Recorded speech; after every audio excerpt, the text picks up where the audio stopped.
Too little love. Hi, everyone. The color's crazy. Yeah, I can't. But actually, it's really vibrant. It's very pride. Very vibrant. No, it's July. Hi, Ruth Williamson. I see you backstage. Good to see you. Hi, Ruth. I'm James Wesley. It's my husband, Seth. Why'd you forget? Anyway, this is Stars in the House. So exciting. This is our Plays in the House series. It's our final Wednesday, 2 p.m. matinee. Correct. We're going to... What a great way to go out on Wednesday afternoons. I love this. We're going to Saturday and Sunday matinees only for the summer.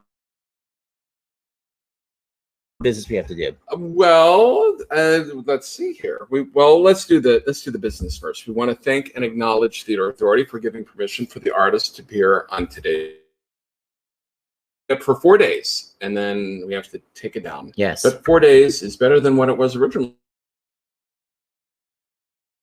So tell if you love this, tell your friends. By the way, tell your friends right now. Why don't you share this link? There you go. Share the link right on top and just paste it to your Facebook, your Twitter, so more people watch. The more people that watch, the more people that will donate to the Actors Fund. So share the link while we're babbling. And we want to thank the performers unions, Actors Equity Association, American Guild of Musical Artists, American Guild of Variety Artists, and SAG-AFTRA. Thank you. And our streaming director, it went from one Flynn to another. It went from a Peter Flynn to a Hudson Flynn. Yes, he passed it down, the next generation. Yes, and our company manager, Eli Carpenter, is so great. Love you. Want to thank them. And today marks us pivoting back to the Actors Fund. And we'll tell you why tonight. Joe Benacasa, the president and CEO of the Actors Fund, is going to explain why it is more important than ever that the Actors Fund gets funding. And I'll give you a hint, 2 words. Health insurance. Yeah. So don't forget. Now we don't have the streaming thing here right now. Just you can donate at starsinthehouse.com. But we'll give more details tonight. Absolutely. But yeah, there it is. So no, actually, Hudson, it should be he Stars in the House. Yeah, it's gotten really brutal for health insurance. So we'll talk about it more tonight. But Seth, you want to give some information? We just learned something right before the show that I forgot about. Yes. Go. So Die Mommie Die. This is this amazing show by Charles Busch, starring Charles Busch. Directed by Carl Andress, and turns out I forgot Carl was in the original production too. So it was Charles and Carl, and now Carl is just directing. But bravo, they're both here. Anyway, Charles looks. If you've seen the movie Die Mommie Die, Charles looks very similar. He's looking full. You'll see. I found clips online of the movie, and he just put it in a continuous loop of laughing. I am so obsessed with Charles's trip, as he calls it. You'll see. I'm obsessed. Anyway, so today's cast, oh my God, what a great cast. So we have Carl Andress, who's directing and narrating. We have the hilarious Jennifer Cody. Oh my God, we have B.D. Wong, Brandon Contreras, Willie Garson making his second appearance here, Ruth Williamson making her first appearance. Next time I want the hot seat for the end of Guys and Dolls. We'll talk about that later, Ruth. And of course, Charles Busch himself. And Carl's is also narrating. And Carl's narrating and directing. Am I supposed to read this? No, that was just because I was so happy when I saw Carl's name here, and he was in the original in LA. It was so fun. I wanted you to see it. Okay, so is there anything else we have to say? There's no intermission. No intermission. So pee now, or hopefully you're peeing as you listen to me say this right now. Let it go. And other than that, I would say take it away, Hudson.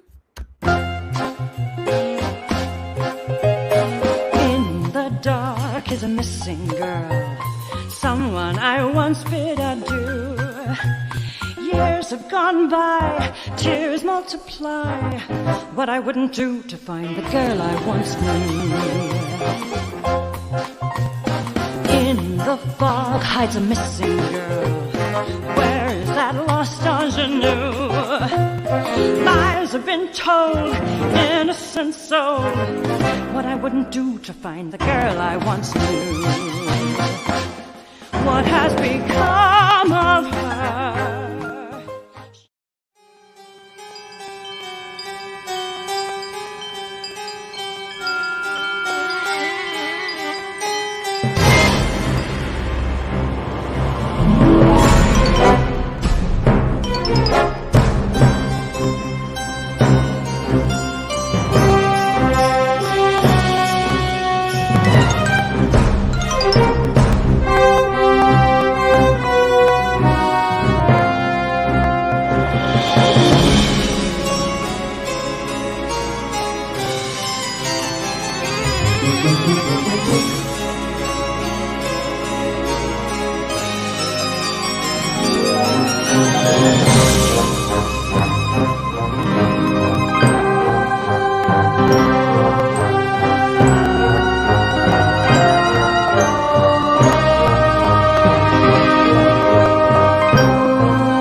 Scene 1. The grand entrance and living room of the Sussman home in Beverly Hills.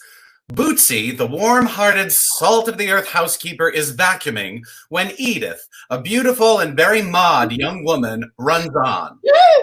Bootsy, he's gonna be here any minute. Can't hear you, honey. Turn off the vacuum cleaner. Beg pardon? Get your big Hoover out of here. He'll be home any minute. Oh, he's going to be exhausted. What's the time difference between Madrid and Beverly Hills? Oh, now you just calm yourself down, Edie. How's my hair? Too high? Oh, he doesn't like it when I tease it too much. Well, the hairdo's all right, but Heavenly Gracious, that mini dress is 2 inches shy, giving away the entire candy counter. Oh, he'll complain like hell. But you'll see, Bootsy. He'll never take his eyes off my legs. Well, as my grandmother Newton used to say, men are like Halloween pumpkins. They may look different, but inside they're all the same kind of mush. Take it back! Ow. Take it back! Oh, let me go. You're breaking my arm. I didn't mean it. I swear I didn't. He's not like other men. Oh. He's unique and original. For God's sakes, Bootsy, you're talking about my father. Oh, Edie, you got me all wrong. Nobody thinks more highly of your pa than me. Oh, Daddy's a great man. A producer of classic motion pictures. Nobody appreciates Daddy like I do. Nobody loves him like I do. Well, if I recall correctly, the man does have a wife, and I think that lady is also known as your mother. My mother's known as LA's best-dressed whore. Oh, hush now. You shouldn't say such a thing. Mother has brought dishonor to the name of Sussman. Oh, Edith, only bad tidings can come to a house divided. A crop of bitter hatred passed down from generation to generation, and now unto the Pepsi generation. Oh, Bootsy, sometimes I wish my mother were dead. Oh, Edie, such thoughts are the devil's kindling. I don't care. I swear, I'll wring her neck if I hear her say one more time that she's singing better than ever. Yeah, she was a great singer. Gotta give her that. Was a great singer. You've heard her lately. She's got a vibrato as wide as Mr. Ed's asshole. Oh, that must be Daddy. He's always losing his keys. Oh, hello. Tony, you look surprised. Didn't think I'd be here? It's a lovely surprise. However, aren't you usually in class at this hour?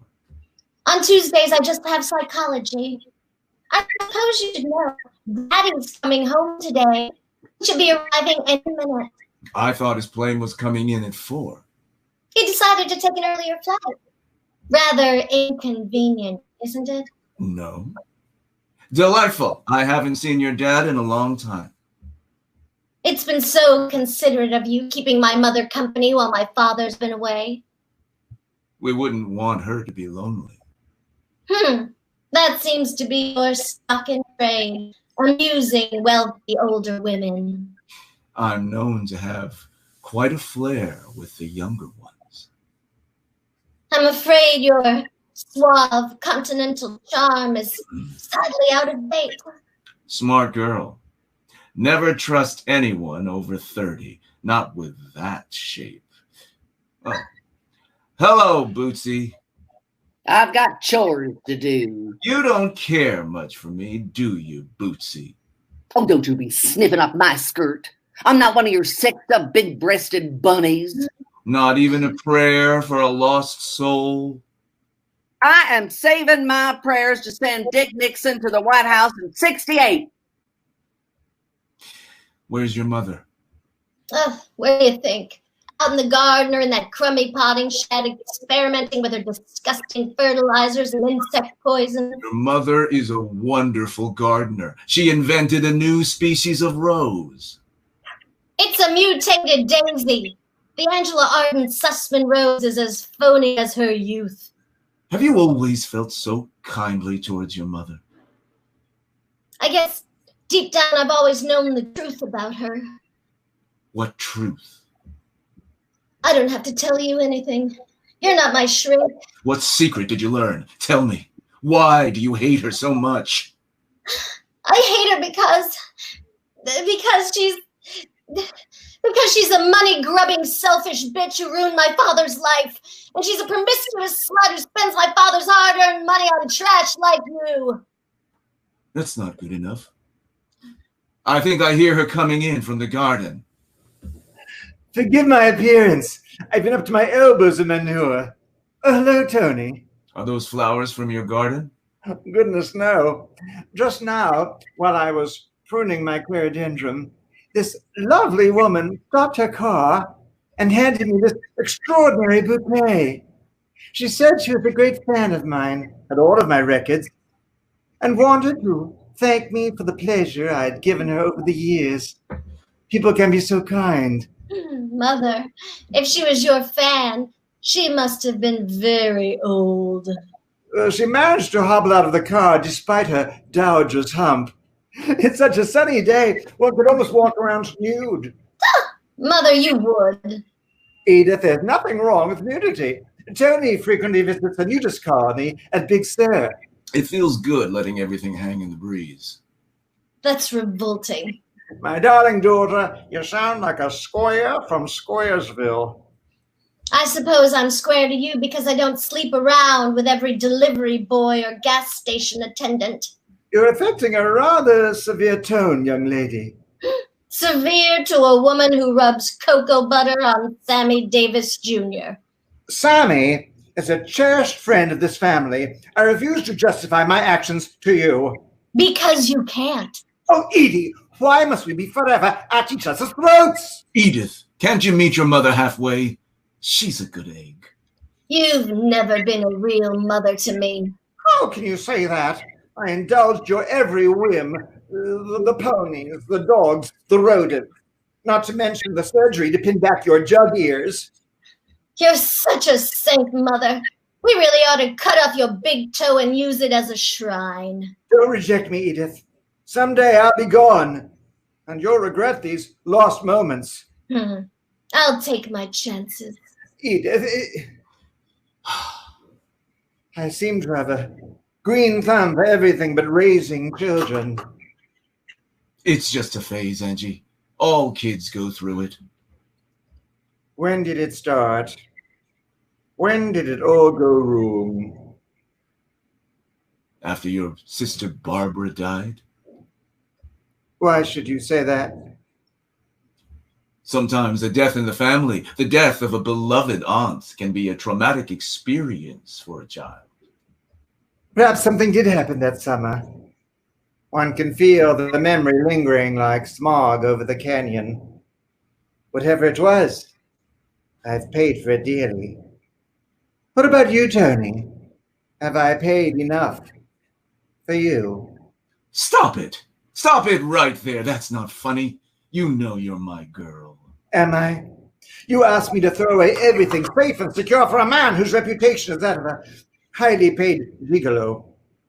I've always been the sort of guy people spread rumors about. Hell, there was a certain big rumor about me that made you reach for the phone in the first place. Who are you, Tony Parker? You've slipped into my life as easily as vermouth into a glass of gin. Quickly and just a bit too smooth. Your life is a fire cabinet of dark, ugly secrets. What have you heard? I have it on excellent authority, by way of every hair burner in West Hollywood, that the favors you've received are not only courtesy of the ladies, but les garçons as well. Let's get this straight. I'm all man and you know it. Darling, listen to us. We were nearly arguing. I've never desired any man as I've desired you.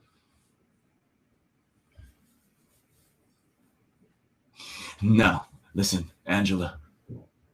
A friend of mine found us a townhouse in New York. It's small and quite intimate, with no room for secrets. Oh, and I nearly forgot. There's a magnificent grand piano in the music room where you can practice your singing and rehearse your new act. The new act? The mere mention of it is enough to fill me with terror. Tony's here to hold your hand. When can you meet me in New York? Next week? Next week? I don't know. Well, there's so much to consider. The only thing to consider is our happiness. Happiness? I doubt I'd even recognize it. He's here! He's here! I saw his car pull up in the window. Daddy, you're home! Oh, you're home! How's my little girl? Oh, she's missed you so much.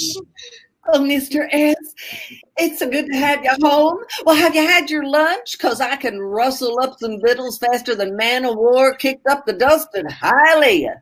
Oh, Bucci, I dream of your cooking day and night. Wait, I tell you, that airplane food was pure dreck. Even in first class, every morsel was poison.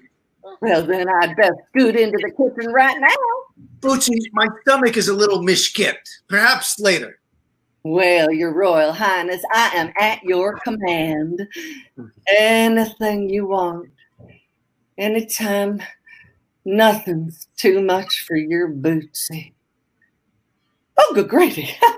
Well, I'd better skedaddle and think about my supper. Welcome home, Saul.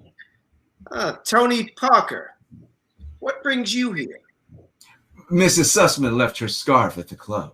It was most kind of you to return it. So, Tony, how's the acting career? Still dry? I'm holding out. It's not easy finding another TV series that has the range and class of Squad Car 13. I really should get back to the club. I have to give a tennis lesson to a very spoiled 10-year-old named Gwendolyn. Who knows? Maybe she gets a big allowance. Edith, that was mean and common. That's all right. Edie and I enjoy ragging each other. It's like a good volley of tennis, smacking that ball to the right and smacking it to the left, over and under. But remember, Edie, don't get too close to the net. What the hell's that supposed to mean? Mr. Sussman, it's good having you back. Saul, was your trip successful? It used to be easy raising money for American pictures in Europe. But now it's dried up like a plate of blintzes in the Sahara. Oh. No, my dear wife, it was not a success. So sorry to hear that, Saul. While you were gone, Daddy, how will this affect the movie? Your heart and soul is in this one. We've run so over budget. I needed additional funds. The money men tell me that styles have changed. There's not much interest in a thinking man's epic. We were forced to shut down production. Oh no! Oh no! We sent everyone home, thousands of actors, technicians, artisans, lepers. In 35 years in this business, this is a first. It'll get finished. It must. Abraham and Sarah is a timeless story that'll provide inspiration to millions of people in its domestic and worldwide release. The story of an honest man of unshakable integrity pitted against a corrupt bureaucracy. You're a modern-day Abraham, Daddy. Tell me again how you defied the Hollywood blacklist. Well, my precious, in 1960, I waged battle with my own conscience when I found myself in the untenable position where I had to go to... You've heard these stories a million times. Your father's tired. Saul, now while you were gone... Daddy, I have a welcome home present for you. Oh, this exquisitely wrapped package is for me? It's almost a criminal act to tear the paper. Aye. It's an epic production to rival Abraham and Sarah. You can tell this gift was wrapped with love. Oh, look at this. What a gorgeous photo. Simply gorgeous. It's the two of us last summer. Oh, on that beautiful terrace in Carmel with the ocean behind us, father and daughter. Wasn't I in that photo? I could swear it. I had to cut you out of it, Mother. Your head ruined the composition. This is a gift from the heart, of which I shall always treasure. I'll tell you what, Princess. Get yourself dolled up. I'm taking you to lunch at Chasen's. Just the two of us? Just the two of us. And Edie, wear a skirt long enough to cover your little tuchus. Oh, Daddy. My God, I'm proud of that kid. She is my legacy. Your son was cast in the lead in his college musical, Oklahoma. Oh, was he? Yes, Lance phoned last week with the big news. He was so excited. Oklahoma, a good show. Yes, well, he's breaking new ground. He got the theater department to cast him as Aduane. Why is this not a surprise? He can never please you, can he? You'll destroy him, as you've destroyed everyone else. I've destroyed him. You turned the kid into a pathetic weakling with your smothering, not to mention the screwed up wiring in his brain. I will not have you malign my son. Oh, face it, he's a weirdo. The headaches, the sudden rages, you did this to him. By loving him too much. It was all those goddamn pills you were taking when you were pregnant. The Benzedrine, the Dexedrine, the Secanols. The doctors warned you it might hurt the baby. It's a miracle the kid didn't end up with two noses. It's a miracle he didn't end up with your nose. Lance isn't the only one with big news.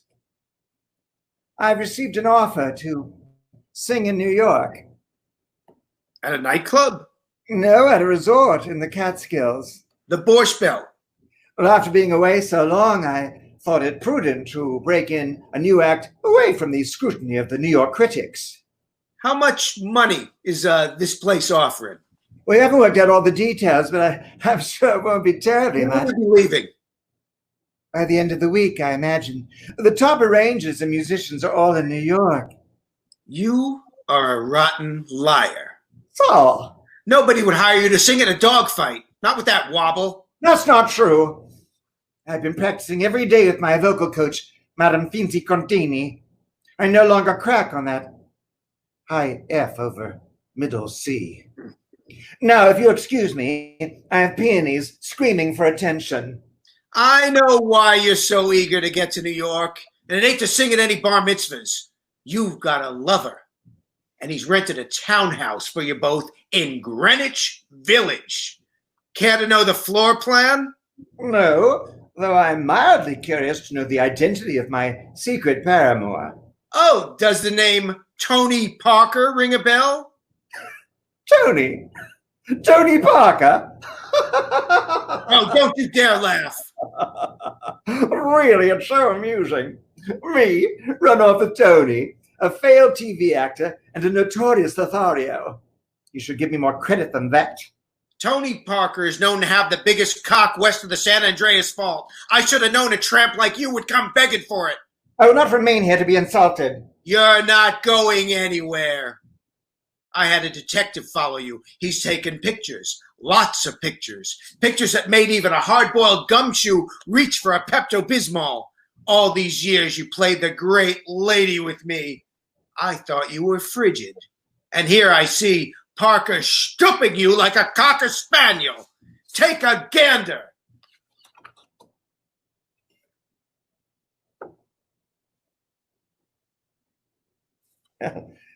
These are certainly grounds for divorce. Never.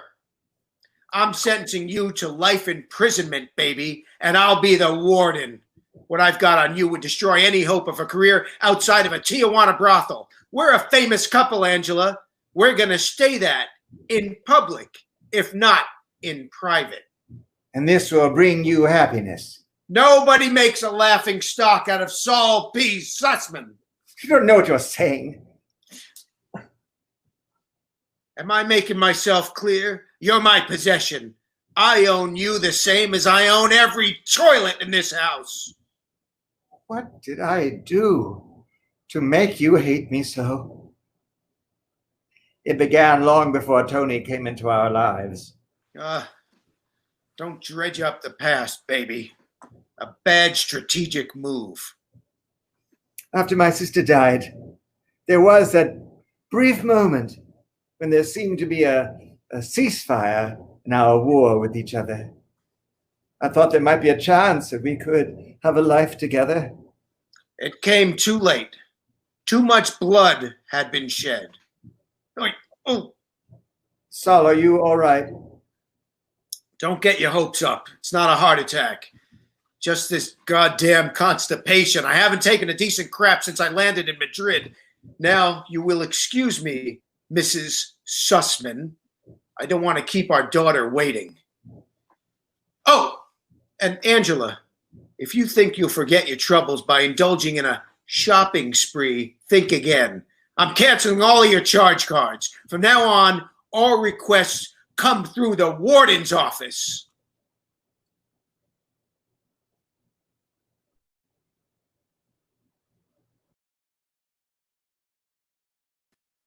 Scene 2. The following day, Bootsy is spray waxing the living room coffee table. Oh, my.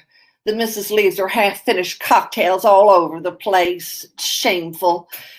Well, as the good book says, waste not, want not. It's for me, Bootsy. Yeah, I'm here. I'm doing the best I can. I'm scrambling. Monday, that's impossible. Abatelli, you got to give me more time. You got to. My God. My God. Mr. S., are you sick? Should I call Dr. Mandel? Nathan Mandel, I don't need. 35 years in this business. Thrice honored with the Star of David Medallion by the United Jewish Appeal, a citation for President Kennedy for fighting prejudice and discrimination on the screen. Recipient of the Thalberg Award. Oh, talk to Bootsy. You know as well as anyone that I haven't had a hit, a real hit, in 10 years. The gods have turned against me. Oh, tell Bootsy everything. Where do I start? I had a solid commitment from MGM to do the Billie Holiday story, a blistering expose of racism in this country. Picture Elizabeth Taylor as Lady Day. The NAACP starts making noises and the deal evaporates. I haven't been so betrayed since I was fucked over for the rights to the stories of Sholem Aleichem. Picture Cary Grant as Tevye the milkman. He's part Jewish, you know. It's Angela. She's a witch. She's the one who put the curse on me. Mr. S., he who is slow to anger is better than the mighty. Proverbs 16. Or, as your people would say, es wird sich euch heilen vor der Chasana. You're right. Angela, she's not worth it. Now, I wouldn't dream of saying anything against the missus, but she does seem to have her own peculiar style of being Mrs. Saul P. Sussman. Now, I was raised on the belief that a wife's first obligation is to her husband's happiness and complete satisfaction. Now, tell me what's causing you such spilkus. The only way I could finance this new picture, Abraham and Sarah, was to borrow money from, let's put it this way, from less than reputable associates. The mob? Everything's gone wrong. A fire destroying the Tower of Babel. The leading lady gets kicked in the face by a mule. Now the movie's falling apart. And this fellow, this mob boss, Abatelli, is threatening to bathe me in cement if I don't pay up. I need $20 million by next Monday. Bootsy, you're looking at a dead man. What am I going to do? What am I going to do? Oh, he who is without hope must find sustenance in the bounties of the earth. Now you just come with me into the kitchen. I got some chocolate chip cookies still warm from the oven, just the way you like them. Now march into that kitchen. You heard me, Mr. S. March. How many times have I told you not to tidy up my potting shed? I had a dreadful time locating this bottle of arsenic. What you need that for? Well, those damn snails are determined to murder my prized Angela Arden Sussman roses. I've tried the natural method. This time, it's war. Now, if you say so, Mrs. S., but where I come from, all God's creatures are precious. Now, I told Mr. Sussman that I would meet him in the kitchen. Well, then, for heaven's sakes, don't keep him waiting. Tony! Why aren't you dressed? Dressed for what? Your tennis lesson. Oh, forgive me, I completely forgot. I'll dash upstairs and change. But first, let me show you this snapshot. It's of our Greenwich Village love nest.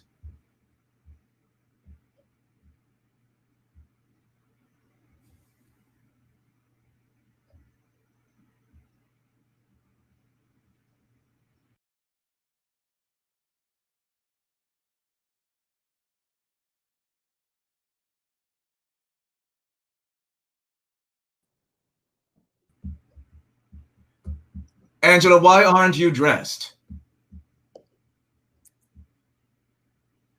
Just one moment here. Dressed for what? Your tennis lesson. Forgive me, I completely forgot. I'll dash upstairs and change. First, let me show you this snapshot. It's of our Greenwich Village love nest. Tony, really, Saul could walk in at any moment. Just sit down for a minute. What do you think? Heaven? Yes, it's quite charming. What's wrong, Angela? You sound funny. Do I? Everything's all right with us, isn't it? You're not giving me the bum's rush. I wouldn't take too kindly to that. No, I suppose I'm just a bit tense with Saul back home.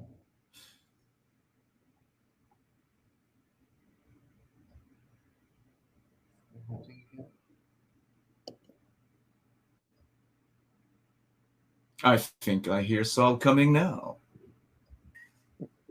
Hello, Mr. Sussman. Oh, hey, what you got there? I was showing your wife photos of my little niece. My sister Grace just had a baby. Oh, congratulations. Tony's here to drive me to my tennis lesson. You make this guy schlep all the way out here to drive you back to the club? Ridiculous. It's no bother. Some people are just afraid to drive. But she used to drive all the time. She was a hell of a good driver. She drove herself to Cedars-Sinai while she was in labor giving birth to Edie. You told me you never learned to drive. I suppose I was afraid you would think me a mad eccentric. Oh, she's a kook. Angie was a perfectly good driver until her sister died. Then suddenly she developed a phobia about it. Did your sister die in a car accident? No, an overdose of pills. An overdose of pills. My sister Barbara and I were extremely close. Her death changed so many things. Now I'll run upstairs and toss on my tennis togs. I'll be but a moment. Mr. Sussman, I owe you an apology. During your absence, I helped myself to a few of your delightful Havanas. I fully intend to restock your humidor. They don't come cheap. I'll just have to wait till you get yourself a new series. It's easier striking oil than a hit series. I'm weighing a film offer. A secret agent spoof shot in Mexico. My agents tell me it's time to laugh at myself before everyone else does. I guess I'll wait for Mrs. Sussman outside in the garden. Daddy! Lance, what are you doing home from college? Didn't you read about it in the paper? Read what? The anti-war demonstration. The students barricaded themselves in the dean's office. They sent us kids home until further notice. Son, I'm a great believer in challenging our government's policies when conscience dictates. Did you participate in the demonstration? I burned down the gymnasium. Did you? Lance, I paid for that gymnasium. You did? There's a big sign on top of the entrance that says the Saul P. Sussman Physical Education Center. I guess I never looked up there. Daddy, aren't you glad to see me? Of course I am, son. Oy, Gewalt, you smell like a sturgeon that's been left too long on the buffet. I hitchhiked all the way from Iowa. You hitchhiked? You might have been killed. It was fun. This really cool truck driver named Vic picked me up near Denver. He insisted on driving me all the way to Los Angeles. He let me share a sleeping bag. Son, aside from your anti-war activities, are you getting along any better at school? No more trouble? Professor Billman doesn't seem to be holding a grudge. Well, he shouldn't, after all the money I doled out to shut him up. Lance, I hope you've learned that you can't go around belting teachers because they criticize you in class. Professor Billman called me a Hollywood pea brain in front of the entire lecture class. Suddenly, I started getting dizzy and hearing these loud banging noises in my skull, and the next thing I knew, I was grabbing Professor Billman by the fringe of his bald head and pounding him against the podium. I'm sure glad he's all right. He seems to be enjoying his new Porsche. For Christ's sake, Lance, I can't keep paying off the world every time you screw up. My therapist says that tyranny can sometimes be mistaken as a form of parental love. Oh, that head shrinker is nuttier than you are. Dr. Pincus is not a nut. He says you have no right to speak to me like that. Lance, you're home. I didn't hear you come in. Kid, this is my house, and I'll speak to you in any goddamn way that I choose. Screw Irving Pincus. If you can't act normal, we're going to shut you away in an institution. How dare you talk to your son like that? It's my shame to have borne such a son. Oh, the great man, the conscience of the industry. How about some tolerance and sympathy for your own family? I've got no sympathy for you, baby, or him. My son, the loser. You're the loser, the flop. Lance! If you'll excuse me, I have to make some phone calls to keep you poor, mistreated innocents in the style you're accustomed to. It's good to be home. Darling, I wish there was something I could do to make things better. What can anyone do? Your father has absolute genius for jangling my nerves. I shouldn't let him upset me so. He really does mean well. Where would we be without him? And he's had a dreadful time of it in Spain. His picture was shut down and he... Lance, don't put down that bottle! It's poison! What's it doing here? It's an insecticide for my garden. What did you think it was? Well, I don't know. Hoppy dust? Snow? Nose candy? I questioned the wisdom of sending you to that liberal college. Darling, you must promise me that you'll never start taking things. Now, you know that I'm not one of your friend's square old ladies. I toured with a band. I'm quite familiar with cocaine and fully acquainted with its dangers. You're the coolest mom ever. Hey, young man, what are you doing home from school? Well, the anti-war demonstration. The students took over the president's office. They sent the rest of us kids home. Oh, really? Oh, it's true. My friend Ruth gave the associate dean a saltwater enema. Bottoms up. I'll be honest. Have you ever seen such gorgeous gams? Well, maybe on the homecoming queen. Now you can tell me the truth. Do you think I'm looking old? No, you're still pretty. Really? I look in the mirror and I don't recognize myself anymore.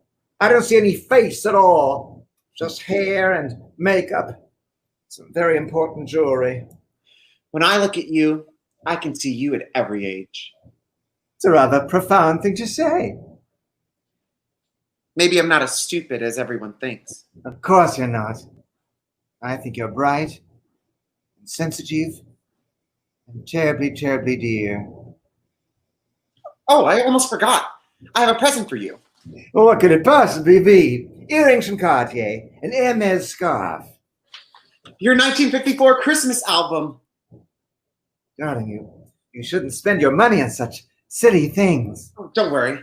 I got it for $1 at the flea market. Let's put it on. I'm dying to hear you sing The Little Drummer Boy. Lance, you know I loathe and detest hearing my old records. I banished all my yesterdays. Mother, I told you a lie. I didn't come home because of an anti-war demonstration. They kicked my ass out of that college. The bastards. Well, they can't do this to you. Your father built them a very expensive gymnasium just to get you enrolled. I'm calling the dean right now. Don't, Mother.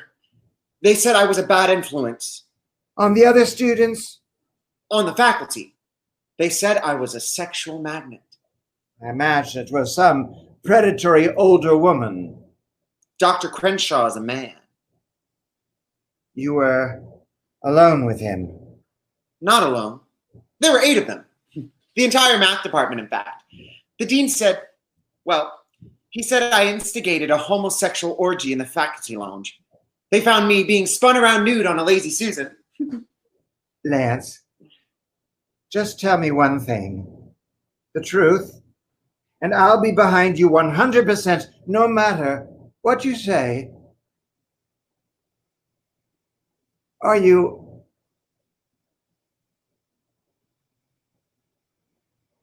a cocksucker? Oh, Mother. Who the hell cares? I'm a mental cripple. A cripple. Don't ever say that. I'm different. I've always been different since I was born. I'm sick, twisted. I'm a freak. That's not true.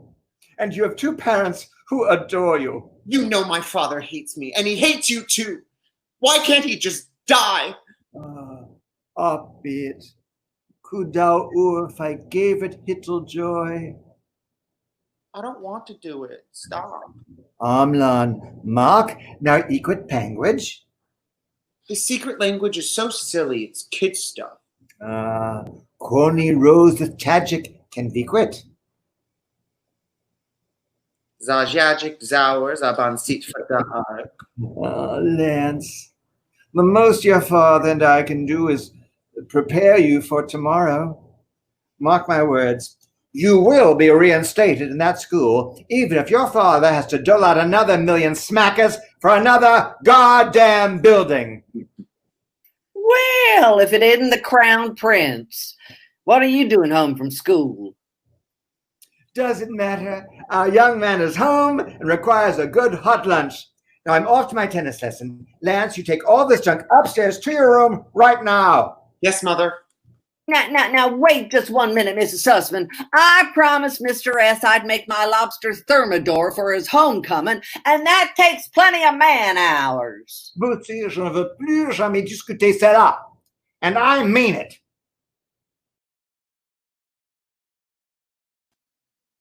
Scene 3, late that night. Saul is sitting in the sofa in his underwear with his robe, and Edith comes down the stairs in her short baby doll nightgown.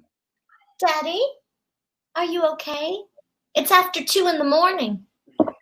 Of course, my treasure. I had trouble sleeping. Your mother's in the kitchen fixing me some warm milk. That should tax her culinary abilities. I'll go make it for you. No. Let her do it. No, I'll make it special, with a little bit of cinnamon. No, not necessary. A sprinkle of nutmeg? I'll toast some marshmallows on top. No. No, a splash of rum? Make it a hot toddy? Daddy, please, let me make it special. It would be special enough because you would have put love in it.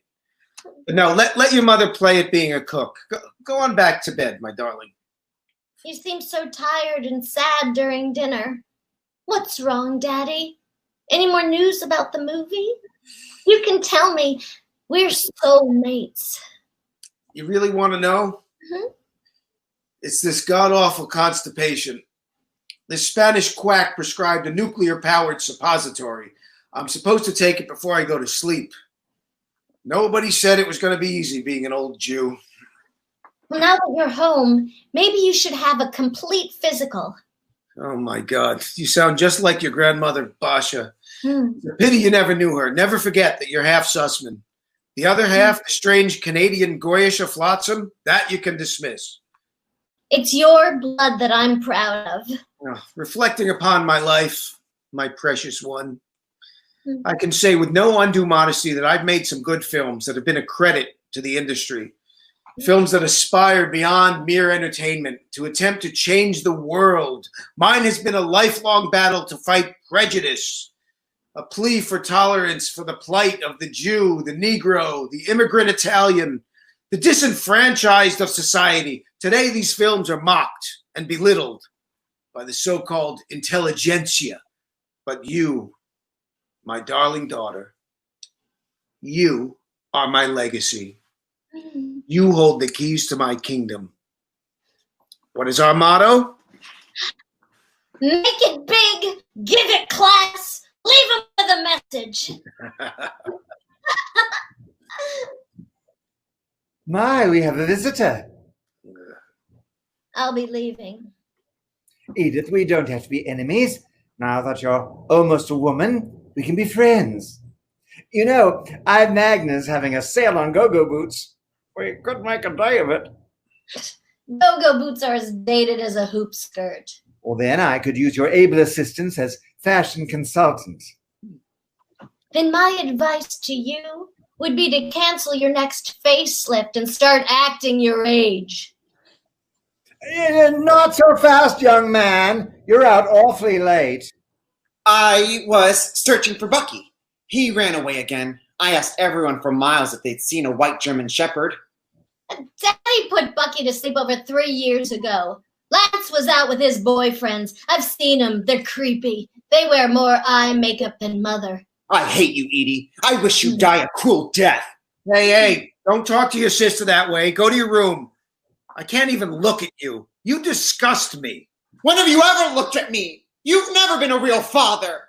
Lance, darling, please go to bed. Let him denigrate his father. He's sick. We should take pity on him. Oh, stop calling me that. I am not sick. I am not sick. I am not sick. Darling, please. You'll strain your voice. You're right, Mother.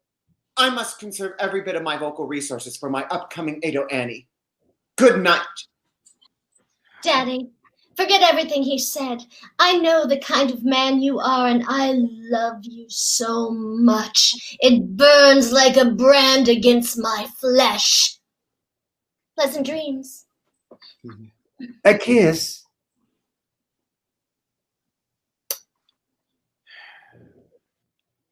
This family, frankly, exhausts me.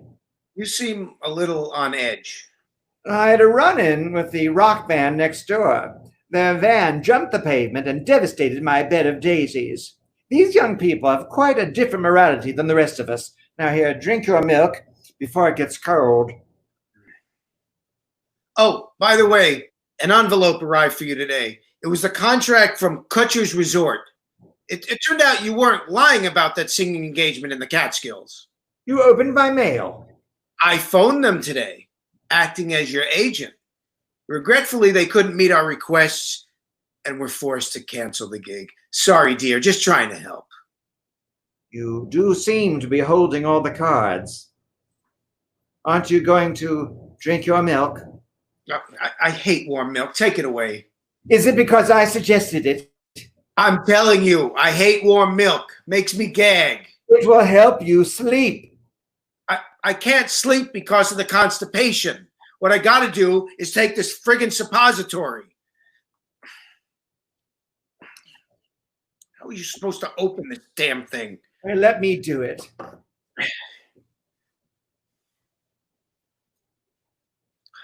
Angela, what has time wrought?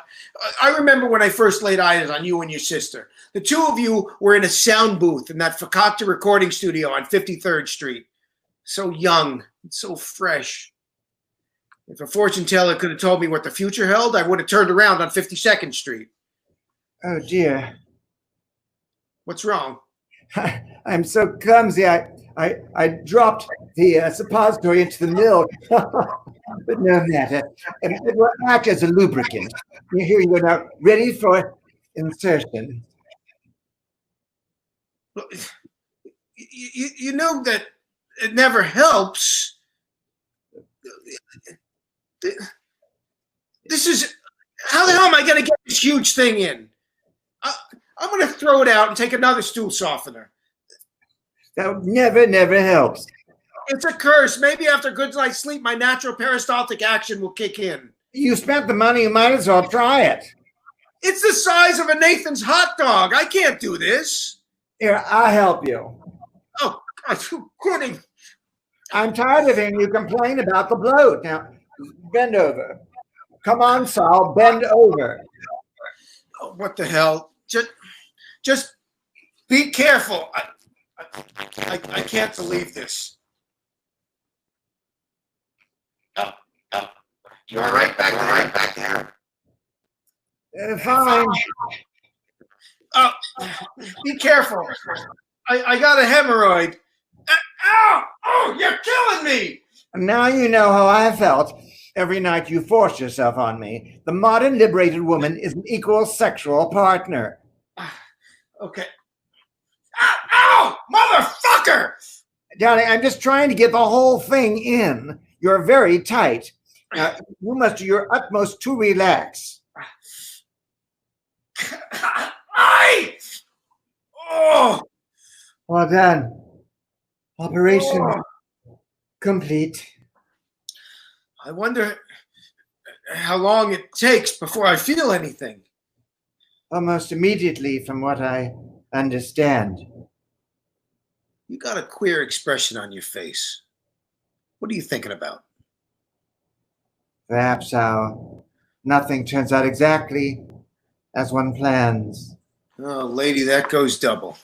How many millions did I sink into that cinematic musical turd for you to star in? The Song of Marie Antoinette. It was a beautiful film. Every critic coast to coast agreed that overnight you'd lost your talent.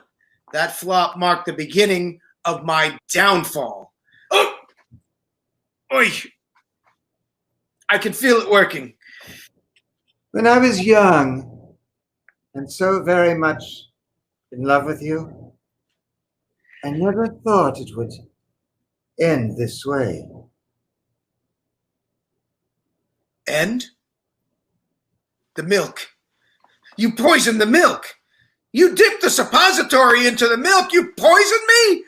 Angela, please, for the love of God, call a paramedic. Please. Angie, you're not human. Some compassion, some Rachmanis. Call someone. Angela, rot in hell. So, oh my God, someone come in here quick. Lance, Bootsy, Edith. Scene 4, the following day. Edith, dressed in black and wearing a heavy black veil, is on the sofa sobbing as Bootsy consoles her. Oh, darling girl, cry, cry, cry until you have no more tears left. I just can't believe he's gone. Oh, but he's not really gone. What? What are you saying? He's in a far better place. Your beloved daddy is residing very comfortably in the small Jewish suburb of heaven. He's looking down at you and so very proud. You were one of the people he loved most in the world. I was the only one he loved. Who else would he love? Certainly not Mother. Well, he may have found love with someone that you would never even imagine. He may not have known it himself. Now, if you'll pardon me, I'm just taking a little sip from my grandpappy's flask. Now, don't think I'm a tippler, but my nerves require calming. I would have known if he loved anyone else. Daddy and I had no secrets. Oh, how I cherish the memory of his strong, furry hand on mine. The only disagreements we ever had were over politics. But I told him, I said, Mr. S., I vote the straight Republican ticket, and I always will. Well, it's our only hope to stop the communists from taking over Southeast Asia. You know, Vietnam was once a very beautiful place, Edie. I've seen pictures. Kind of like, New Orleans in its flavor. And then that rotten Viet Cong infiltrated the hearts and minds of the people, and, well, it just ruined everything. Like Mother. Yes, Edie. Yes, kind of like your mother, leaving a path of misery and death. Oh, I just can't bear the thought of a communist-dominated world, Edie. Oh, I just can't bear it. I just can't. Well, I'd better go and pick out a suit for Mr. S to wear on his final journey. Oh, I want him buried in his blue pinstripe suit, like a dignified head of state. But first, Bootsy, shroud the rooms in black. Mourning becomes this household. In a few hours, the great leaders of the motion picture industry will be joining us to sit Shiva. Yes, ma'am. Daddy, I look at this photo of the two of us, expensively framed, when you were so alive and full of vigor. Death be not proud. Do not go gentle into that good night, sweet prince. Parting is such sweet sorrow. I know I'll never lose affection for people and things that went before. In my life, I love you more. Edith, I came as soon as I hear the news. It must have been awful for you. How dare you show your face in this house in less than 24 hours after my father's death? How'd you get in here? Your father gave me a key when I helped him set up his humidor. I've come to offer my condolences. Well, they are not wanted. I'm sorry you feel that way, Edith. But perhaps I can be some comfort to your mother. What kind of world is this? My father's dead, my mother's gone out shopping for bikinis, and her gigolo breaks into the house looking for some hot action. I suppose I deserve that. Would you believe that the last thing I wanted to do was betray your father? Like, really? Saul Sussman was the kind of great man I dreamed of being. A tragedy like this makes a fella take stock of himself. The full inventory. And what I see in the mirror, beyond the glittering facade, is not very handsome. Huh. Give it a break. I don't ask for your forgiveness. I can't forgive myself. But it was almost as if I had no choice. Your mother is a sorceress. She casts a hypnotic spell over a man. Very few women possess that power. You have that magic, Edith. Though I'm sure you're not even aware of it. I do? No, you're trying to put something over on me. You're not to be trusted. Who can I trust? I'm all alone now. Nobody cares. You're wrong. I care. Why should you? I see the lonely kid beneath the nasty digs, and as I said before, I deserved every one of them, and worse. I've never heard you talk this way before. I rarely let myself be this vulnerable. It's not easy. I've always fancied myself such a cool cat, the swinger, never without the perfect cufflink or cocktail. Who the hell am I kidding? I'm just a good-for-nothing son of a drunken Irish pool room hustler. Perhaps it's time for you and me to drop the masks and really get to know one another. You want to know me? I want to know everything about you. Your favorite color? What you eat for breakfast? Who's your favorite movie star? Do you think your mother killed your father? Canary yellow, shredded wheat, Carol Lindley, and yes, I know she did it, but I can't prove a thing. I heard it was a massive heart attack. So they said. But there's something not right about it. As a man of the world, I have friends in interesting places. Would you allow me to do a little legwork? Yeah, sure, I'd love that. But I thought you were under my mother's spell. Didn't you know? There's a new witch in town. You don't think I'm a prude? You're a romantic. There's a big difference. Linda Bird Johnson is a virgin and nobody calls her a prude. Shh. You're so lovely. You know, we can only go so far. I will pet your dingle, but I intend to remain intact. I was wrong. You don't have magic powers. You are magic. A girl must have her standards. Tell me again how much you loved my dad. I loved his passion for life. I love to smooth skill at negotiating through dark corners. Voluptuous appreciation of fine art, his insatiable hunger and thirst for the best talent available, his readiness to take the plunge into the great unknown. Yes! Oh, yes, I'm ready to take the plunge. Take me.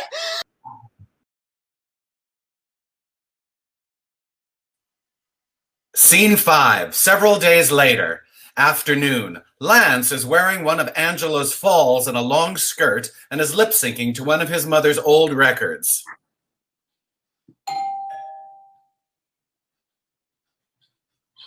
Who are you? Tony Parker. You must be Lance. I might. What are you doing here? Offering my condolences to your mother. Isn't she back yet from the funeral? It's already dark outside. After the service, there was a reception at Peter Lawford's.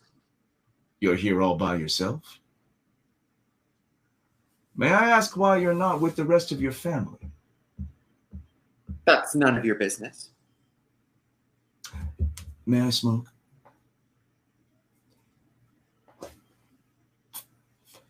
If it means anything to you, I skipped out on my old man's funeral.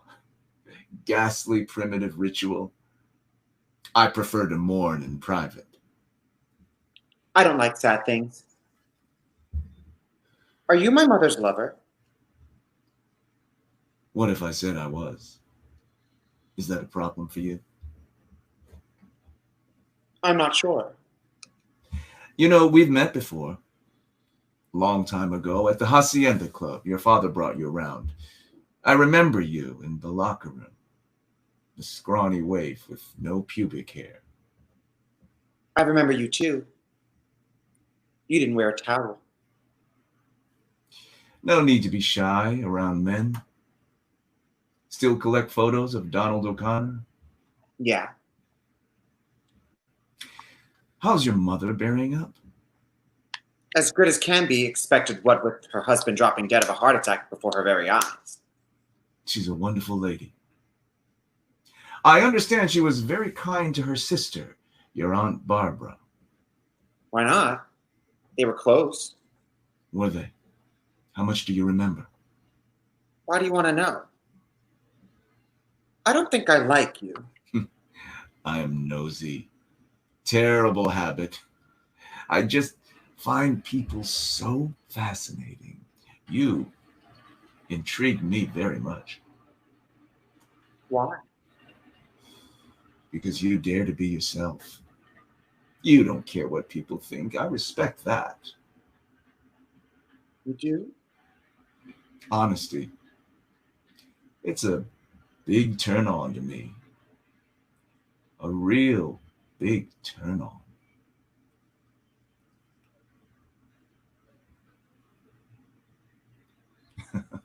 You remember it from the locker room. You want it, don't you? Uh-huh. Only after you've answered my questions. Tell me about your mother and your Aunt Barbara. You can't bully me. My family's very private. Oh, well, perhaps I'll speak to your mother some other time. Buster, if you want any more singing out of me, you better haul out that bratwurst and spread some mustard on it. Lance, how could you? How could you miss the funeral? Stop browbeating me. I'm very upset. Lang, sometimes you have to face things that are hard to swallow. Now, what are you doing wearing your mother's skirt? And isn't that her wig? My psychiatrist, Dr. Pincus, says no one should interfere with my right to self-expression. And furthermore, hillbilly woman, it isn't a wig, it's a fall. Funny, I hadn't noticed. Well, you ask me, a stint in the armed forces would do you good. This urn, forged in Israel, holding my father's ashes, shall remain on the credenza in perpetuity. Edie, I'm so very sorry. Nobody loved him like I did. Daddy! Where's Angela? Oh, Mrs. Sussman was in the next car. I refuse to ride in the same vehicle with that woman. You should have seen the way she behaved at the reception. Even Peter Lawford was appalled. Oh, Mrs. Sussman was laughing and drinking and cavorting like a Jezebel. You're making that up. No, she's not. Mother sat on Jack Jones's lap and slipped an ice cube down Stella Stevens's cleavage. After her 5th martini, Mother and Elkie Summer made everyone vote who had the biggest boobies. I always knew Mother was nothing more than a cheap, hopped-up nymphomaniac. All in all, I think it was a lovely service and reception. Oh, you would think that. After you made a spectacle of yourself. Edie, knock it off. Lance, that skirt looks fine, but not with that top. Bootsy, please remove some of these floral tributes. They're wilting, like I'd bear to be surrounded by more death. I think I'll press some of these petals in the pages of my Bible. As you wish. Oh, hello, Tony. How kind of you to join us in our mourning. I have a small gift for you, something to cheer you up. You have a gift for thoughtfulness. What is it? The one record you and your sister made when you were a singing duo. The Salt and Pepper Polka. Ah! Mother! How dare you bring this monstrosity into this house? Whatever possessed you? But it was the only recording of you and Barbara ever released. The only existing record of her voice. Yes, and I will not be reminded of her by anyone. I didn't mean to upset you. You knew perfectly well that I hate listening to my old records, yet you deliberately shoved it under my nose. And always the questions are snooping about. Well, I will not be tormented and tortured. I want you out of here. But Angela! Get out of my house. Get out of my life. Just get out. You can't discard me like one of your false eyelashes. This is Tony. I'm in for the long haul. Out. You and I made some heavy promises, baby. Get out. You haven't heard the last of me. And that goes for all of you. I'm clearing out the deadwood. This is as good a time as any to announce that I'm selling the house to the first bidder. Mother! I'm moving to New York, Edith. I don't want to hear a word about it. I am sick and tired of living my life for others. This is the time for Angela Arden. This time it's for me, for me, for me. Oh, I hate this house. I hate these walls. I hate that sofa. The only part of this dump that doesn't make me puke is that door, because that's the way I'm getting out. Oh, I'm bringing down these walls around us. As the kids say nowadays, burn, baby, burn. Oh, Mrs. S. Mrs. S., don't you be playing with fire. Mrs. S. Mrs. S. She can't sell the house.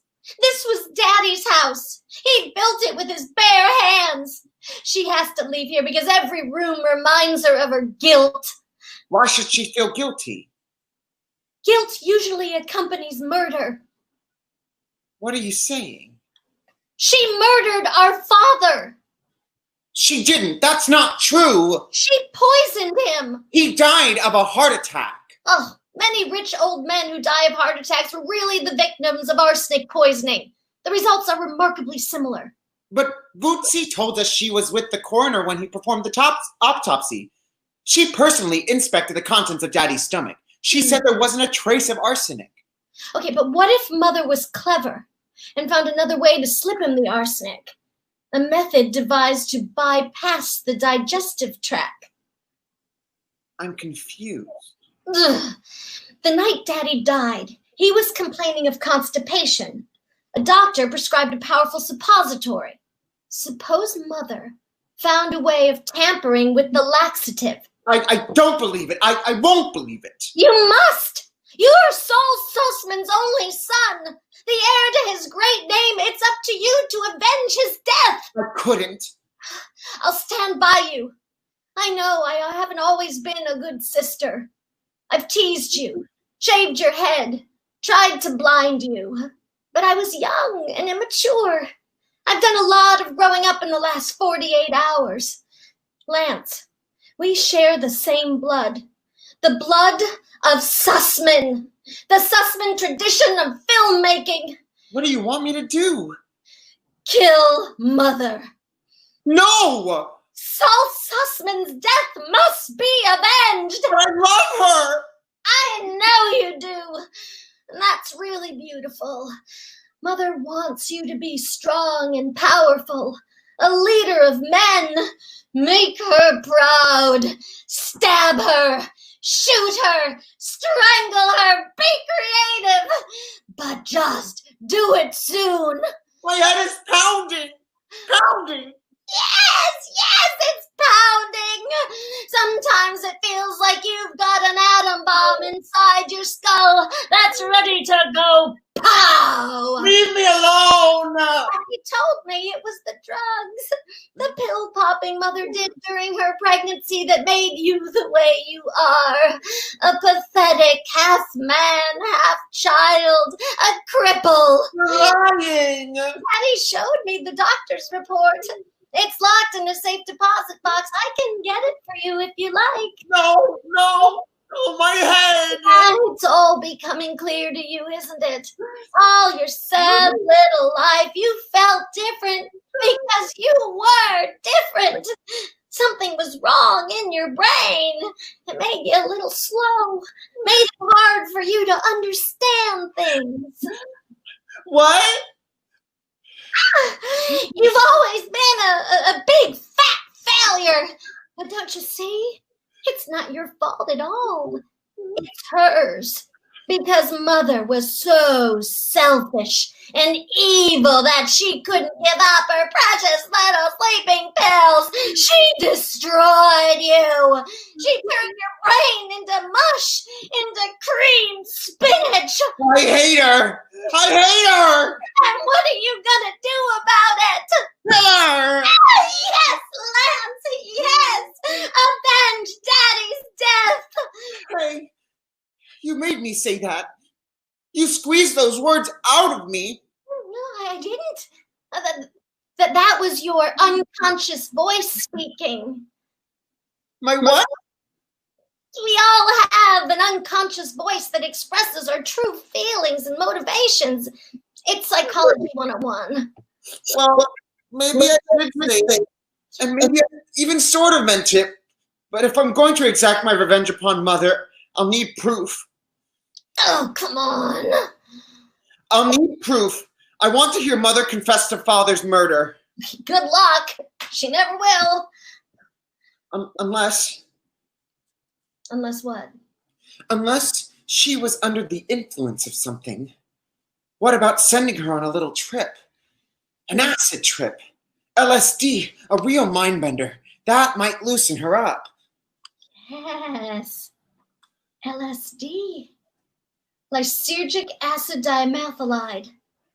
Oh, since the Cold War, the CIA has used LSD for interrogation and mind control. Mind control. We must control Mother's mind. Force her to reveal the truth of what happened that night.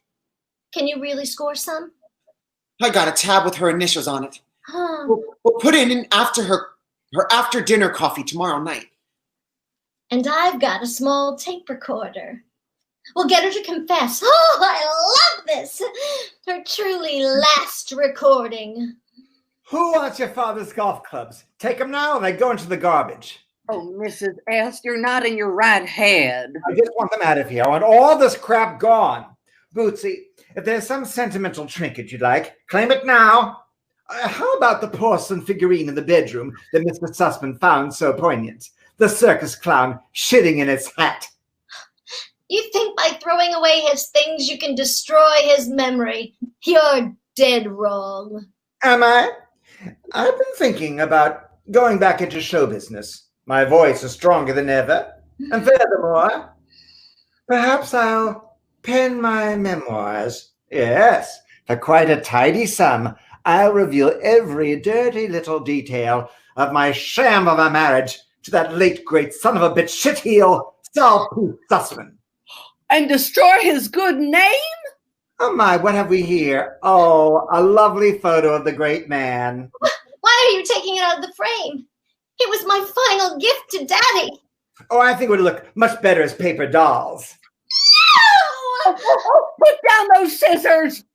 You think you can start a new life? You think you can make a comeback with your pitch problems? You're nothing but a campy showbiz joke. Have you forgotten your last summer stock tour of Molly Brown? The booze, the walkouts, the raspberries. Unfortunately, it was in the round, so the management was unable to ring down the curtain. They had to drag you off the stage before the rotten eggs hit you. Ah! Oh!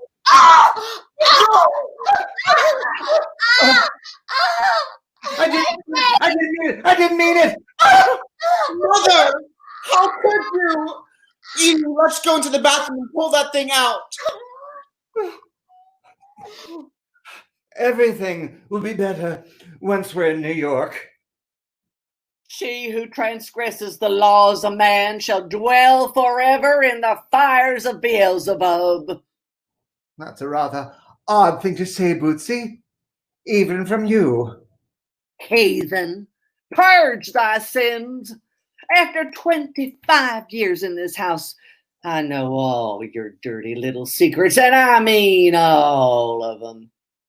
And after 25 years, you finally show your true colors.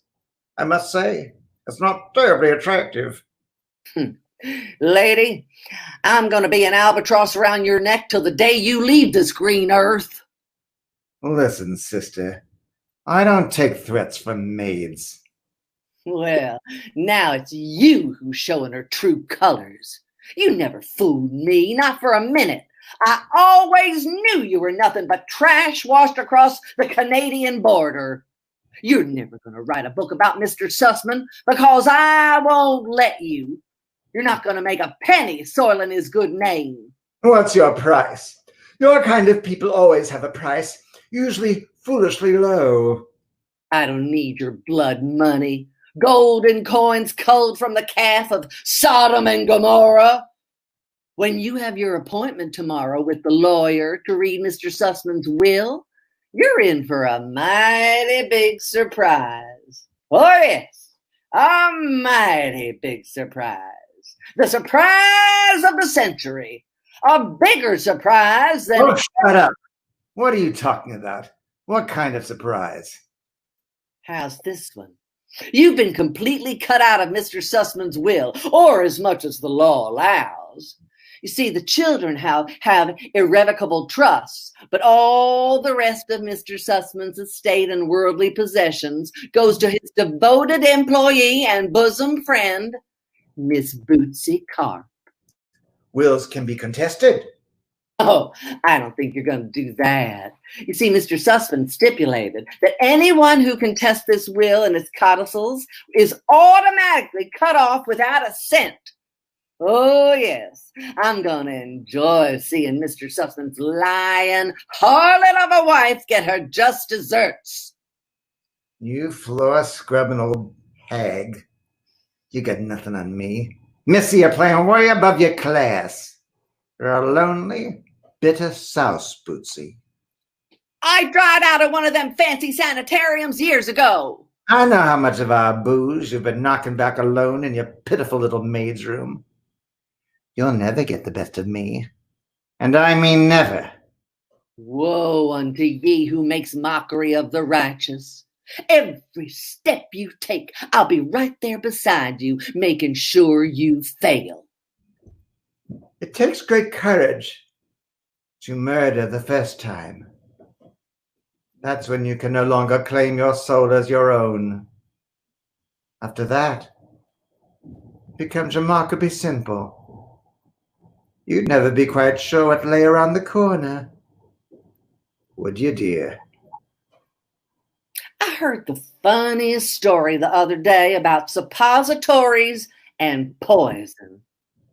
I'd say this was a red letter day for Miss Bootsy Carp, and I'd say she deserves a drink to celebrate.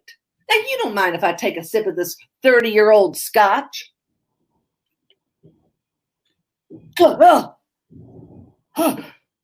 You! It was you!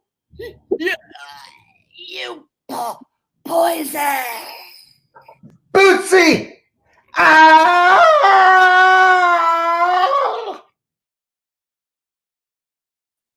Scene 6. The following night, a violent thunderstorm rages outside. Angela, Lance, and Edith are finishing their dinner off stage in the dining room. Edith runs on with her small tape recorder and looks around for a place to hide it in the room. Edie, haven't you hidden the tape recorder yet? What if I had walked in here with Mother? Because, shithead, you're supposed to be stalling her in the dining room. My psychiatrist, Dr. Pincus, says you have no right to call me shithead. I have a name, Lance Herschel Sussman. Don't forget, this whole scheme was my brilliant idea.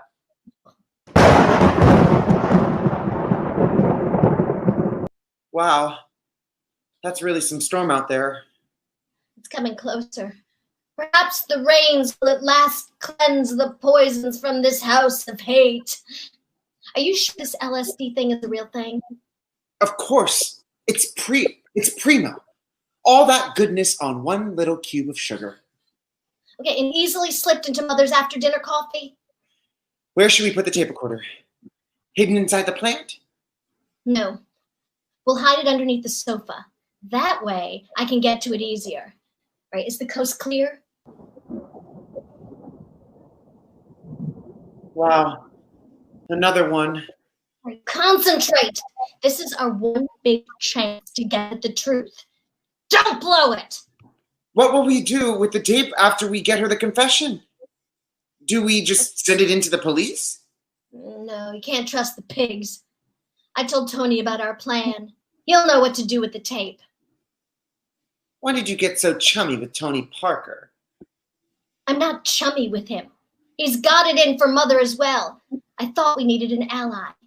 Even if I do loathe and detest the very sight of him in his tight Italian silk slacks. You mean the really fitted periwinkle blue ones? The ones that have no front pockets. Oh, you think we can trust him? I know we can. Kids, that was a divine dinner. We so rarely break bread together as a family. Hide. This is a real treat. Under the couch.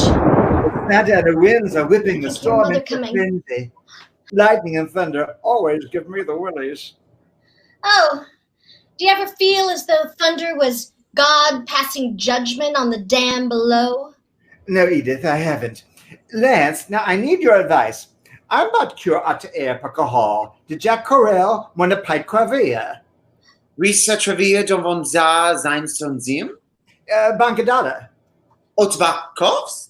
Nay, that's Jack Canal. Did you just stop it? It's so obnoxious when you do that secret language shtick. It's no secret. We've always been perfectly willing to teach you. Mother, let's not argue. There's been an ancient tradition of anger in this house. Amen, sister. Dinner was really super, Edie. I hardly miss Bootsy at all. That's a terrible thing to say. Bootsy practically raised you. Poor Bootsy, lying dead on a slab in the city morgue, a victim of accidental self-inflicted strychnine poisoning. Edith, the dessert was scrumptious. Wherever did you get that talent for cooking? Surely not from me. Edie inherited your beautiful skin from you. Oh, sorry. I'm sorry. I'm just relieved Dr. Ing said there'd be no permanent scarring. And just think, while you were there, he removed that unsightly wart from your neck. So really, it was all for the best. I love it when things work out for the best. They so rarely do. Anyway, I was asking your brother's advice what to wear tomorrow night to the Beverly Hills Psoriasis Ball. I think I'll wear the white trevia. White is, after all, the traditional color for mourning in India. Coffee, Mother? No, thank you. It'll keep me up all night. It's Viennese. I made it special for you. All right, then, if it's special. No. One lump, dear. Yes, Mother. I know exactly what you need. New York will be just the ticket for you both. Lance can visit all the great art museums.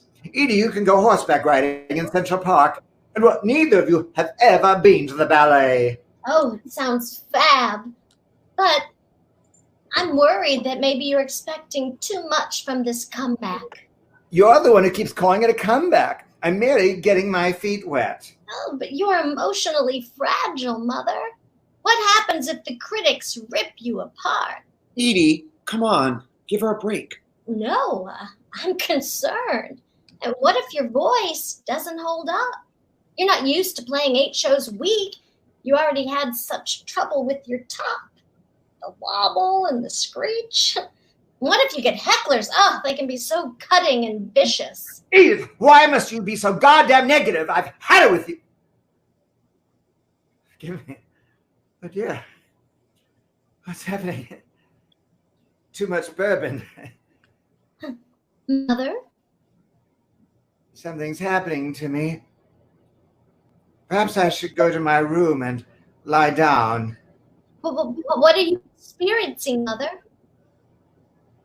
I feel like I'm looking through the end of a kaleidoscope. Just turn off your mind and relax. Go with it. My body's gone. I can see right into my brain. Gosh, she's under. All right, let me at her. Angela Arden Sussman, you're going back in time. You're in the potting shed. What do you see? Have you hidden something there? I know that song. What song? Forget about the song. Mother, you're in the potting shed. You find what you're looking for. What's this? A small vial of arsenic? My sister Angie and I have been harmonizing since we were 5 years old. We've won 37 amateur talent contests so far. Oh, that's a world record in northwestern Saskatchewan. Mother, stay with me. We're in the potting shed. You have in your hands a vial of arsenic. I'm very proud of both of my daughters, but Angela, she's the special one. She's the star. Huh? What about Daddy? What about Daddy? Edie, you gotta be more subtle. Oh, you think so? How's this? You killed my father! Say it! Barbara, I feel awful about breaking up the act, but RCA just wants me. They say you have no talent, that you're holding me back. Holding me back. Holding me back. Holding me back. But you can't leave the act, Angie. You can't. What'll become of me? It is my pleasure to introduce the newcomer of the year, star of the decade, Miss Show Business, America's Nightingale, the one and only Miss Angela Arden. Angela, your home is even lovelier than in the magazines. It's been so many years since we've spoken. I'm confused. After you left the act, I took various jobs, hoping to find creative satisfaction outside of show business.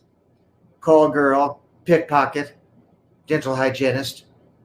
Nothing was too low. She's really strung out. What is it you want from me, Barbara? I don't know. A shoulder to cry on. It's as if she's Aunt Barbara and she's talking to Mother.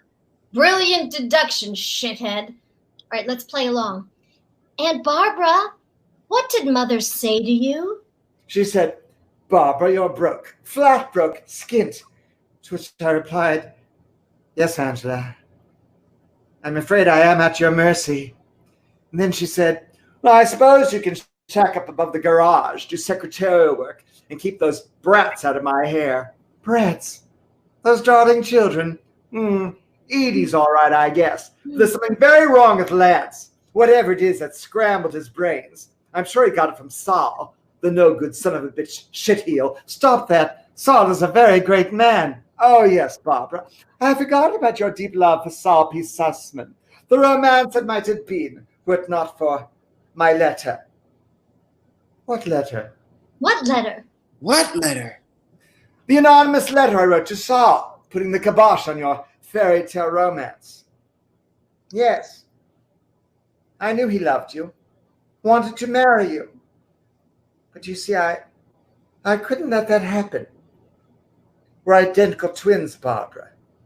There was only room for one of us.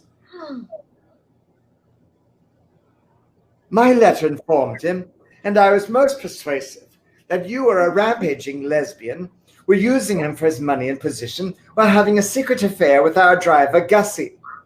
Saul felt very much betrayed and closed the door on you forever. Barbara, once you were out of the picture, it didn't take long to get Saul to fall in love with me. What happened to you after that? Can you hear me? What happened? What happened? What happened? Barbara, you had to be stopped. We're identical twins. There could be only one of us. Poor Aunt Barbara. She had no life. She had no life. She had no life.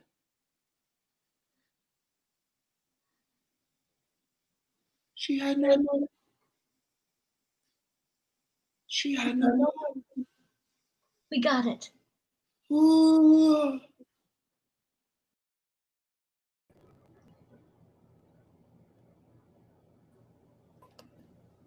Yes, no life.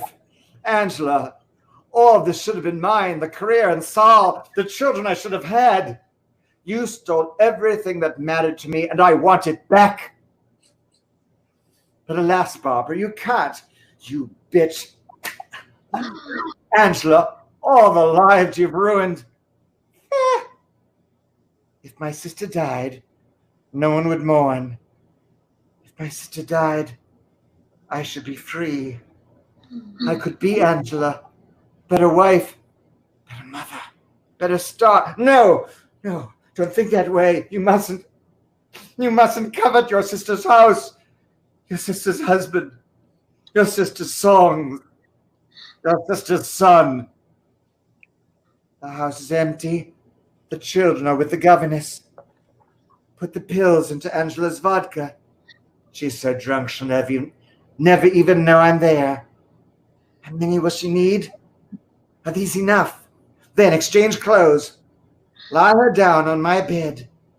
It's so simple. She killed our mother. What are you looking at now? Killer, whore, acid, freak. Hey, don't flip out on me, Lance. We're not through yet. The sister of singer Angela Arden was found dead this morning from an overdose of pills. The coroner's report ruled the death a probable suicide. Saul? Saul, are you there? I've got to get out of here. If Saul were dead, I could be free. No one should ever know I did it. The perfect crime. No one will ever know. What will they never know? I did it. I killed Saul. I killed Angela. I killed them both.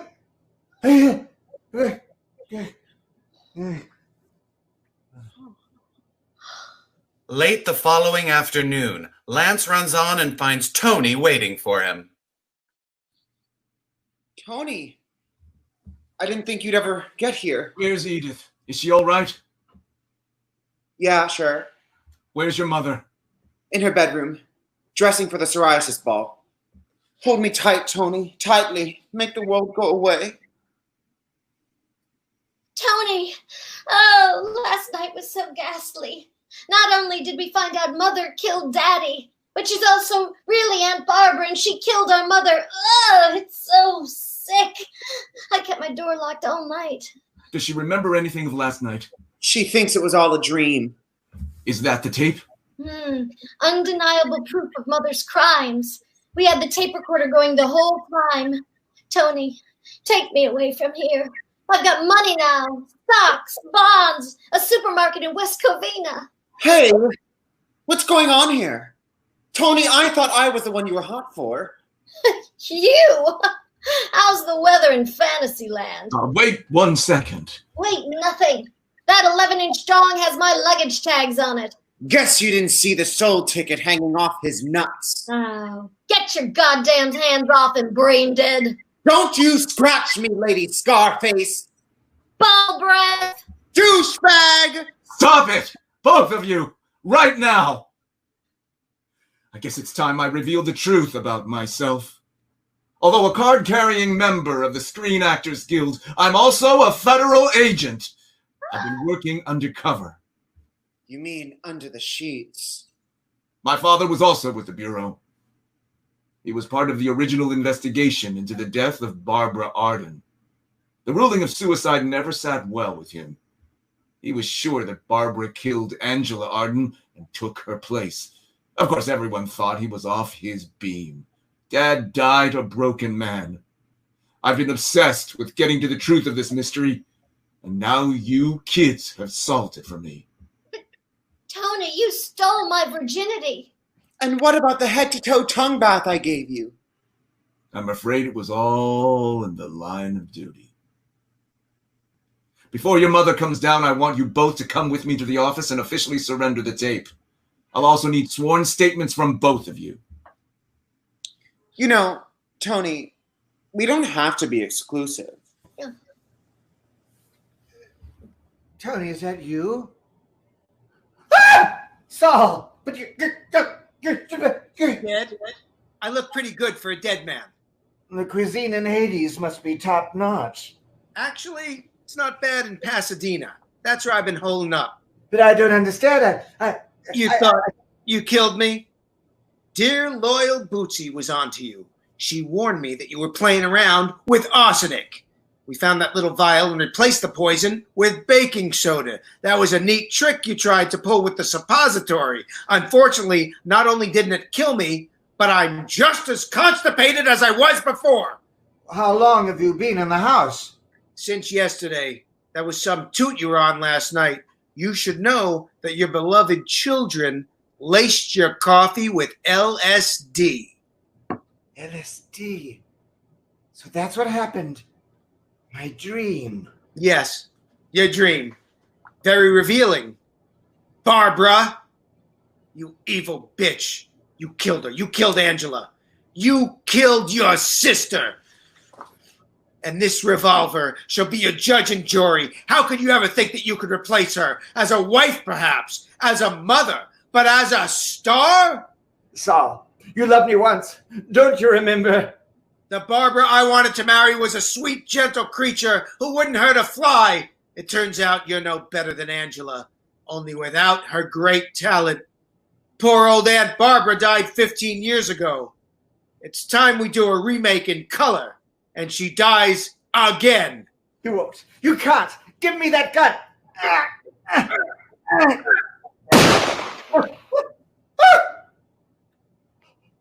Saul, are you shot? No. Pity. I'll try again. You'll go to the gas chamber for this. Yes, I imagine so. And for the first time, I don't really care. I really don't. All my life, what I feared most was loneliness.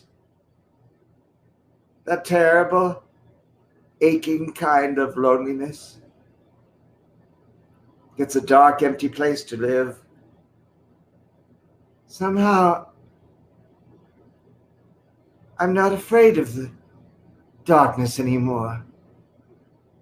I'm not afraid. I'm not afraid. I'm not afraid. Angela, are you in there? Angela, give me the gun, please. Daddy! Oh, you're alive! You're alive! How do you say, he hath risen in Yiddish? My baby. Mr. Sussman, you have some explaining to do. I suppose I do. I was in deep trouble with the mob. There was no way out until Bootsy made me see that my wife was plotting my murder. What if we made Angela think she really did kill me? I could start a brand new life with a new name and with the help of a plastic surgeon, a new face. I was there when the police arrived. Professional actors. The ambulance driver? Professional actor. The coroner. Community theater. And you were never going to see me again? No, darling. My plan was to hot-foot it to San Paulo. After the dust settled, I was going to contact you and give you my new identity.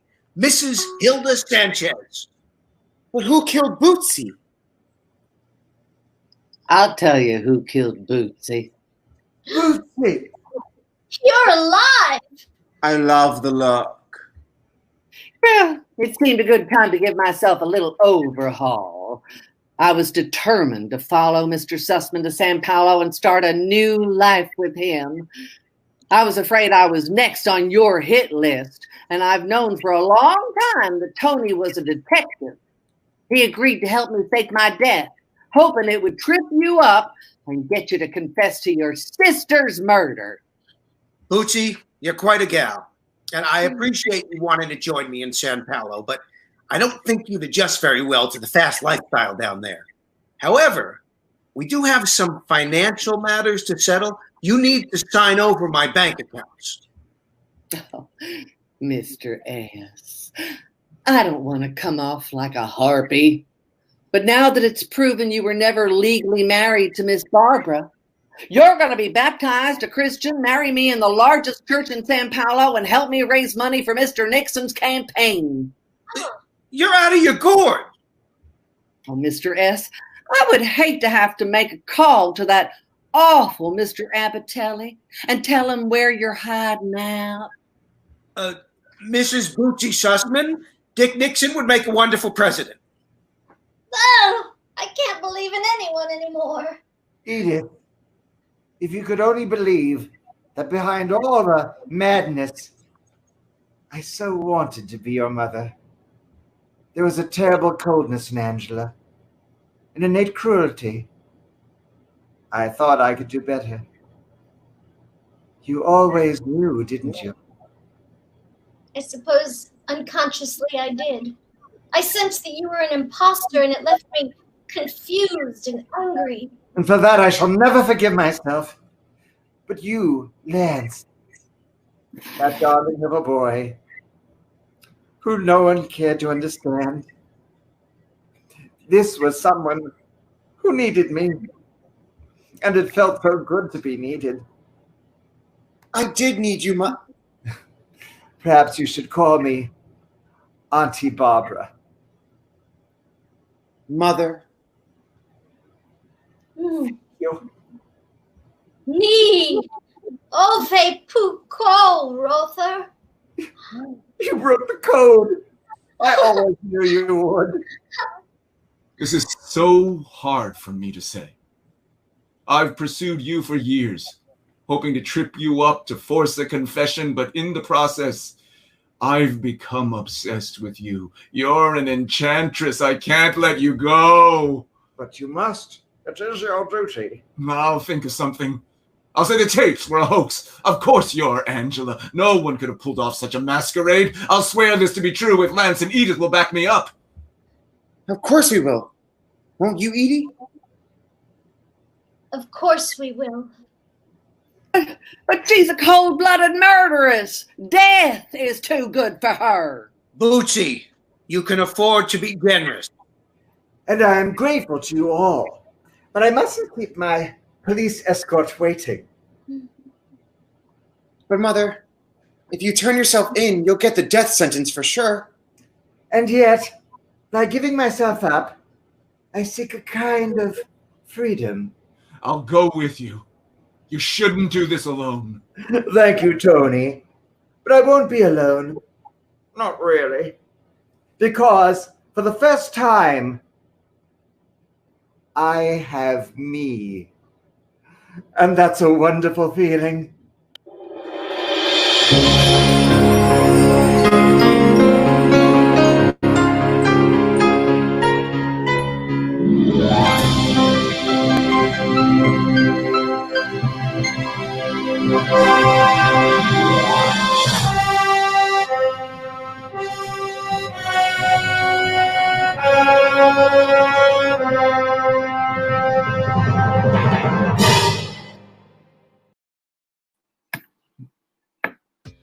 Yay! Oh my God, it was so great to see that again. So exciting. Okay, we got a call.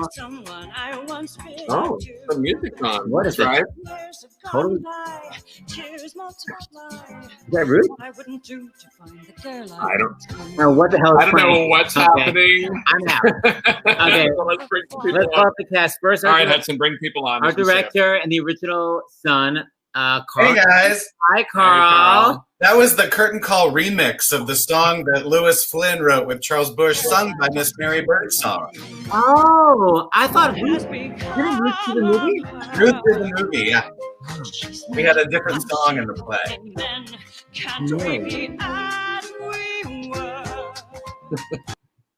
I love Mary. Okay, well, okay, that's so. Now let's bring on the old scissor in the face, Jennifer Cody. Yay, Jen. Hi, guys. Hi. Bravo, Jennifer. What a bitch. And then the temptress himself, Brandon Contreras. Hi, Brandon. Hi, hello. Hi. I love your blouse.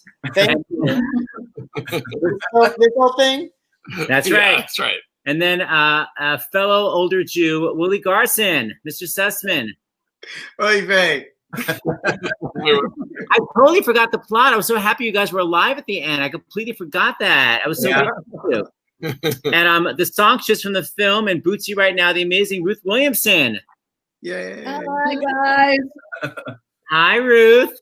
How are you? Great. We got to have you on the show, by the way. We'll talk about that I later. would love that. I would absolutely love that. And then the sexiest FBI agent there is, Mr. B.D. Wong. Guys. Hi, baby. Sex pot. And then finally, the playwright and the star himself, Mr. Charles Busch. Yay. Hello. Lovely to see you both. How true, Phyllis? How true? You're looking marvelous, both of you. Charles, what was it like doing it again? Well, you know, I've played it on stage, film, radio, and now StreamYard. I think I might like this one best. So great. And Ruth, did you do the role originally? I just remember you singing. I don't remember you playing it. Did you play it also? No, I did not. Mr. Busch informed me that he actually wrote it for me, but we were on separate coasts. We just kept missing each other. When I was in New York, he was in LA. When I was in LA, he was in New York. Whatever. Anyway, it just never worked out until last year. We did a radio version of it, and out at UCLA, and we did how many shows? Like 5? Wow. 4 or 5 shows of standing, and reading it. So I finally got to do Bootsy, and now again, I couldn't be happier. And Jen, this is what, your 3rd or 4th Charles Busch show? What is this? This is my 4th. Yeah. Always thrilling to jump into this world. I love it. I just love working with her so much. I mean, she just knows where the laugh is. You know, I have to say, no one will write a dirty line like Charles Busch. Well, you got some good stuff. You always get the dirty line. A few years ago, a version of Cleopatra, and you had the filthiest dialogue that I've ever written. And you said it. Yay! I would never have said it. But I gave it to you. I gave it to you, but I would never have said that stuff. Yeah, but I showed my tits. I remember that. I showed my tits for Charles Busch. That's right. And Carl Andrus. Yes. You gotta flaunt it. See them every night. And twice on Wednesdays. Yes. And Brandon, have you ever been on a Lazy Susan? Oh, yes, I have. Not as fun as in context of the show, but I have for sure been on a Lazy Susan once or twice. Oh. I'd like to see them bed. And BD, have you ever done Charles's one of Charles's? Yeah. I did Charles's Shanghai Moon at Drama Department. In what year was that? That was like 2003. Yeah. Oh, he's the most marvelous leading man. We had so much fun doing that play. Yeah. Oh, yeah.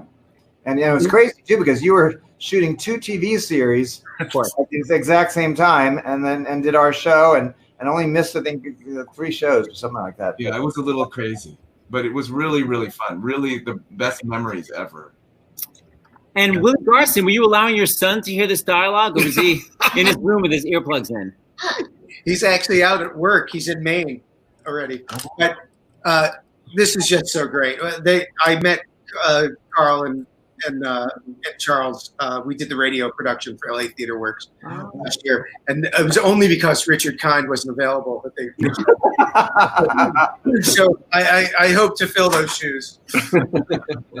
This is so great, and everyone watching this is up for 3.5 more days. Right. So tell everybody, it's such a brilliant production. Oh my gosh! Jen, the scissor theater magic was amazing. Right? Oh, did it work? Did it work? Oh yeah! Yes. Oh, great. We have so many props here. This is kind of crazy here with the living room. Charles, what you did was amazing because we didn't rehearse it. Was the seamless passing off of the shoulder. Yes. It was unbelievable. That was unbelievable. Of the enema, of the suppository. Really? Did that work? Charles did not have that suppository yesterday for rehearsal, and I was like, what the fuck is that thing? I was trying not to laugh. I mean, it was fantastic. Yeah, I sprang it on you today. Yeah, literally. Day of suppository. So everybody watching Stars in the House, share this link so all your friends can watch it. They can donate to the Actors Fund. Tonight we're going to have the head of the Actors Fund on Stars in the House, Joe Benincasa, to talk about all these new programs that he has. Charles, we've got to do all your plays. Someone's talking about The Lady in Question. Is The Lady in Question the show that I'm obsessed with about the piano player? I can't remember. Yes. I was the world's most glamorous international concert pianist in that one. I fought the Nazis. I'm upset. That's where poor Julie is. Yes. I'm playing in my closet. Yeah. Talk about that. Anyway, thank you, everybody. It's such an honor to have you guys. Thank you for having us. Bye, Hudson. Bye. Thank you so much. Thank you, Hudson. In the dark is a missing girl. Look out! Someone I once bid adieu. Look out! Years have gone by, tears multiply. What I wouldn't do to find the girl I once knew. Look out!